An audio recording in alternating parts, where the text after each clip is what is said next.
IndusInd bank के shares भी currently market में बहुत ही ज्यादा ट्रेंडिंग में आ चुके हैं। अगर आप लोग इस कंपनी के शेयर्स के परफॉर्मेंस को देखेंगे तो यहाँ पर with in a week company के शेयर्स ने काफी ज्यादा अट्रैक्टिव रिटर्न्स कमा कर दिए हैं अपने इन्वेस्टर्स को। और कंपनी के शेयर्स की प्राइस जिस तरीके से ग्रो कर रही है, यहाँ पर बहुत सारे लोगों को लगता है कि आने वाले टाइम पीरियड में इस कंपनी के शेयर्स की वैल्यू और भी ज्यादा इंक्रीज हो जाएगी और यहाँ पर इन्वेस्टमेंट करने का एक सही चांस है जहाँ पर हम लोग बहुत ही ज्यादा रिटर्न्स कमा सकते हैं। लेकिन क्या आपको सच में लगता है कि इस कंपनी के शेयर्स में इन्वेस्टमेंट करना एक वर्थ ऑप्शन होगा? चलिए जानते हैं आज की इस वीडियो में। तो हमेशा की तरह आज का वीडियो भी इंपॉर्टेंट और इंटरेस्टिंग होने वाला है, क्योंकि आज की इस वीडियो में मैं आपको बताने वाला हूं कि क्या आपको इंडसइंड बैंक के शेयर्स में इन्वेस्टमेंट करना चाहिए और अगर इंडसइंड बैंक के शेयर्स में इन्वेस्टमेंट करते हैं तो आप कितने प्रॉफिट्स एक्सपेक्ट कर सकते हैं। हर एक चीज के बारे में डिटेल में डिस्कशन करेंगे। तो एज यूजुअल अगर आप लोगों ने अभी तक इस वीडियो को लाइक नहीं किया तो सबसे पहले इस वीडियो को लाइक करना और इसी के साथ साथ अगर आप इस चैनल पर नए हो तो इस चैनल को सब्सक्राइब करना मत भूलना, क्योंकि स्टॉक मार्केट इन्वेस्टमेंट्स और पर्सनल फाइनेंस से जुड़ी बहुत सारी चीजें मैं आपके साथ शेयर करता हूं, तो इस चैनल को सब्सक्राइब करना तो बनता है। सबसे पहले बात करते हैं इंडसइंड शेयर्स की परफॉर्मेंस के बारे में। इंडसइंड बैंक के शेयर्स की करंट मार्केट प्राइस चल रही है 1308 रुपया। वहीं पर अगर आप एक दिन के कंपनी के शेयर्स के रिटर्न को देखेंगे, यहाँ पर इंडसइंड बैंक ने 2.83% के रिटर्न जनरेट करके दिए हैं। एक हफ्ते में इस कंपनी के शेयर्स की प्राइस 1.84% से गिर चुकी है। एक महीने में इस कंपनी के शेयर्स ने 2.12% के रिटर्न दिए हैं। एक साल में इस कंपनी के शेयर 66% से ग्रो कर चुके हैं। और वहीं पर अगर आप कंपनी के फाइनेंशियल्स को देखेंगे तो कंपनी के फाइनेंशियल्स काफी ज्यादा अट्रैक्टिव हैं। सबसे पहले बात करते हैं कंपनी के टोटल रेवेन्यू की। अगर आप कंपनी के टोटल रेवेन्यू को ऑब्जर्व करेंगे तो यहाँ पर कंपनी का टोटल रेवेन्यू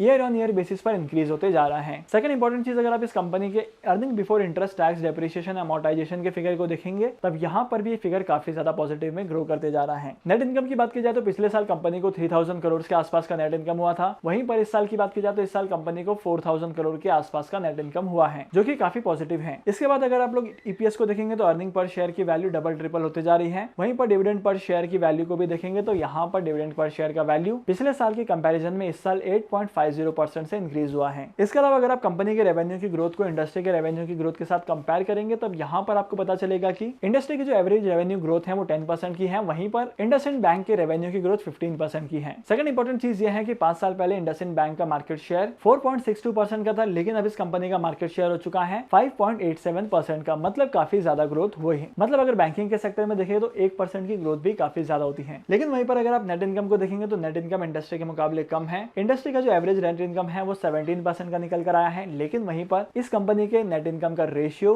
सिर्फ 10% का ही है। सेकंड इंपॉर्टेंट चीज, अगर आप कंपनी की बैलेंस शीट को देखेंगे तब यहाँ पर आपको कंपनी के असेट्स में ग्रोथ दिखाई देगी। कंपनी की लायबिलिटी भी कम होते जा रही है और ये कंपनी के लिए बहुत अच्छी बात है। और अगर आप कंपनी के करंट रेशियो को इंडस्ट्री के करंट रेशियो के साथ कंपेयर करेंगे तब यहाँ पर आपको पता चलेगा कि इंडस्ट्री का जो एवरेज करंट रेशियो है, इंडस्ट्री का एवरेज रेशियो 12% के आसपास का है, लेकिन वहीं पर इस कंपनी का एवरेज रेशियो 13.95% का है, जो कि काफी अट्रैक्टिव बात है। इसके बाद last but not the list, अगर आप कंपनी के फाइनेंशियल स्टेटमेंट को देखेंगे तब यहाँ पर पता चलेगा कि नेट चेंज इन कैश का जो अमाउंट है वो भी बहुत ज्यादा पॉजिटिव में है। चेंज इन वर्किंग कैपिटल का अमाउंट भी काफी ज्यादा अट्रैक्टिव है। वहीं पर अगर कैपिटल एक्सपेंडिचर की बात की जाए तो कैपिटल एक्सपेंडिचर का अमाउंट भी ग्रो करते जा रहा है। और last but not the list, company के पास 16,257 करोड़ का फ्री कैश फ्लो रखा है। मतलब ओवरऑल कंपनी के जो फाइनेंशियल्स हैं वो काफी ज्यादा अट्रैक्टिव लग रहे हैं। और अगर आप लोग इस कंपनी के शेयर्स में इन्वेस्टमेंट करते हैं तो ऐसा लगता है कि कंपनी के शेयर्स में आपको काफी ज्यादा अट्रैक्टिव रिटर्न्स कमाने को मिलेंगे। लेकिन वहीं पर देख लेते हैं कि कंपनी का होल्डिंग पैटर्न क्या कहता है। जैसे कि आप इस कंपनी के शेयर होल्डिंग पैटर्न को देख सकते हैं कि यहाँ पर कंपनी के प्रमोटर्स ने 15% शेयर्स को होल्ड किया है, लेकिन उसमें से भी 8% के शेयर जो है वो अनप्लेज्ड हैं और 7% के आसपास के शेयर्स प्लेज रखे हुए हैं। मतलब 7% शेयर्स को प्लेज किया गया है, शेयर्स को गिरवी रखा गया है। म्यूचुअल फंड ने 14.35% का इन्वेस्टमेंट किया है। अदर डोमेस्टिक इंस्टीट्यूशंस ने 10.45% का इन्वेस्टमेंट किया है। वहीं पर एफआईआईज की बात की जाए तो एफआईआईज ने 38.71% का इन्वेस्टमेंट किया है। अगर आप रिटेल कैटेगरी की बात करेंगे तो रिटेल और अदर कैटेगरी में 5.11% का और 10.24% का इन्वेस्टमेंट हुआ है। ओवरऑल अगर आप कंपनी के फाइनेंशियल्स को देखेंगे तो यहाँ पर कंपनी के फाइनेंशियल्स काफी ज्यादा पॉजिटिव हैं। अगर आप लोग स्टॉक मार्केट में इस कंपनी के शेयर्स में इन्वेस्टमेंट करते हैं लॉन्ग पीरियड ऑफ टाइम के लिए, यानी कि 3 साल के लिए इन्वेस्टमेंट करते हैं या 5 साल के लिए इन्वेस्टमेंट करते हैं, तब यहाँ पर आपको अट्रैक्टिव अमाउंट ऑफ रिटर्न कमाने को मिलेंगे। और इसी के साथ साथ अगर आप लोग 3 से 5 साल के लिए इन्वेस्टमेंट करते हैं तभी यहाँ पर आपका प्रिंसिपल सेफ होगा, क्योंकि जैसे कि आप करंटली देख सकते हैं कि इस कंपनी के शेयर्स की प्राइस में बहुत ज्यादा फ्लक्चुएशन आया है और शॉर्ट पीरियड ऑफ टाइम में आपको काफी ज्यादा नेगेटिव रिटर्न्स कमाने को मिले हैं। और इंडसइंड बैंक को लेकर मार्केट में एक न्यूज काफी ज्यादा ट्रेंडिंग में आ चुकी है कि हिंदुजा,